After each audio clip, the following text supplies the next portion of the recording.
Hey everybody, it's Christy here. I was just thinking, I had a really rather bad day yesterday, and I was thinking about the fact that it's the middle of August, and lots of us are feeling all sorts of stress, and it's the stress of it's time to get our kid off to college, or it's time to go get those sports physicals done, and we need to get soccer cleats or track shoes or whatever it is. It's one of those last minute everything, lots of stress time of year. And so, you know that feeling like your heart starts pounding and your fists are clenching and you're telling yourself, take deep breaths, it's going to be okay. So I wanted to share with you all my top couple tips on how to handle stress without completely melting down, which I'm guilty of. I've done it. We've all done it. You know, studies have shown that short bursts of stress are actually like strengthening to us. They're actually good for us. Think about like sports or competitions, or that rush of adrenaline when you know, trying to meet a deadline and you get through it. That type of stress is good, but those sustained types of stresses and those feelings of being overwhelmed, obviously that's where it becomes dangerous. So anyway, so I have some notes here. So my first tip is, you know, practice positive states. That's number one. And what that means is, you know, whether that is reflecting on gratitude or meditating or, you know, just trying to look at the bright side of things, actively practicing these positive mindsets what actually helps you overall with your stress. It also reduces cortisol levels and it improves your mood in general. So it's a great practice. Number two, know when to stop. Hello, guilty. That's me. I can't just exercise for 30 minutes. I gotta exercise for 3 hours. I can't sit down at my computer and say I'm just gonna, you know, work for an hour. I end up there for 5 hours. That's stressful to your body, and you have to understand those cues and those clues to say, you know what, it's time for me to take a break. Everyone needs downtime.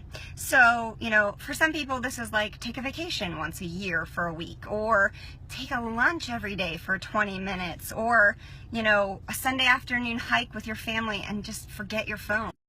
Sorry, got a phone call.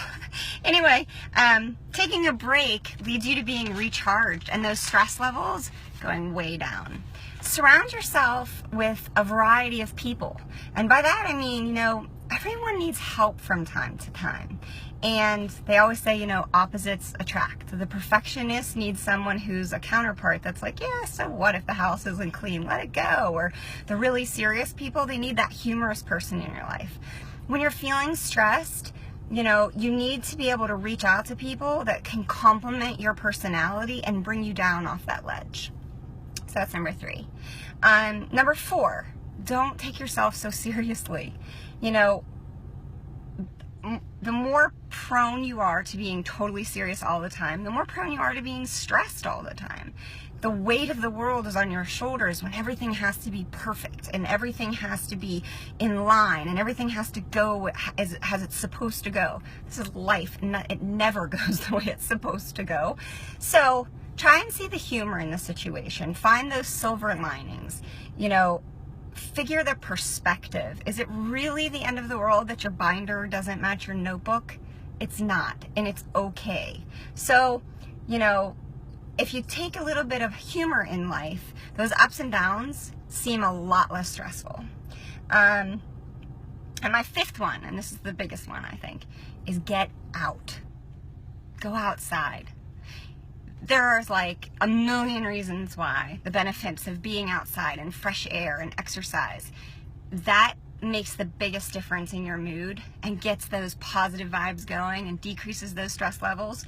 So, you know, if you're somebody who's stuck in an office all day, go for a walk and talk meeting. Like around lunchtime, take a break. Go sit under a tree somewhere while you eat your lunch rather than staying at your cubicle and keeping on the computer. Go hunt Pokemon if that's what you're into. I don't get it, but hey, lots of people like it.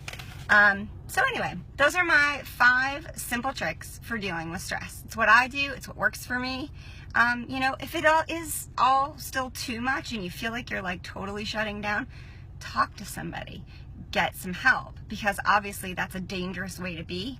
But hopefully my tips were helpful to you and you found some value in it. Thank you again for all your likes and comments and shares on my last video.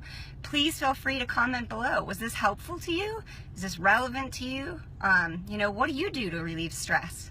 And are you feeling the stress of your binder needs to match your folders? Because I am. Have a great day, everybody. I'll talk to you soon.